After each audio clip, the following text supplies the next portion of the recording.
California's most prominent Democrats have momentum working against them in tight elections. Polls are tightening for two of California's most prominent Democrat candidates with less than 2 months left until Election Day.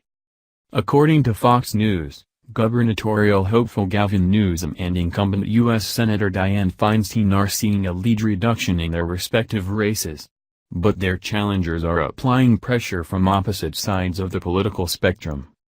In California, the two top performers in a primary race advance to the general election, regardless of party affiliation.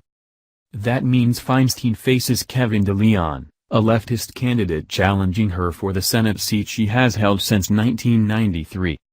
The oldest current senator and the state's longest consecutive political officeholder, she has faced mounting criticism from the left for her perceived moderate stances, especially as they concern the Trump administration. DeLeon has staked out a platform decidedly to the left of Feinstein's.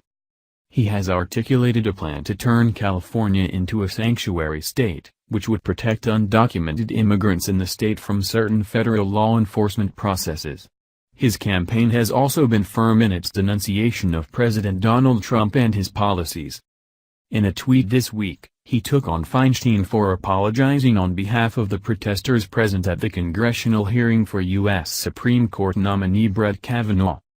"We should be praising the protesters and standing outside with them, not apologizing for their actions," he wrote. "We need a senator from California who will stand up and resist, not assist." Feinstein's lead in the race had dwindled to single digits in a Probalski research poll that ended Sunday. 1 in 4 people polled in the race had not yet made up their minds.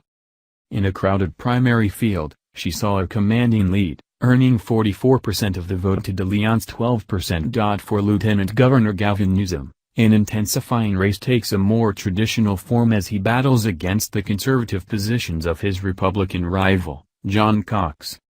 At the time of the primary election, Newsom and Cox secured their spots on the ballot with 34% and 25% of the vote, respectively. According to the results of the recent poll, the Democrats' edge had decreased to 5 points with 17% of respondents still undecided. Matt Shupe, a spokesperson for the GOP challenger's campaign, said Cox's background in business represents the type of leadership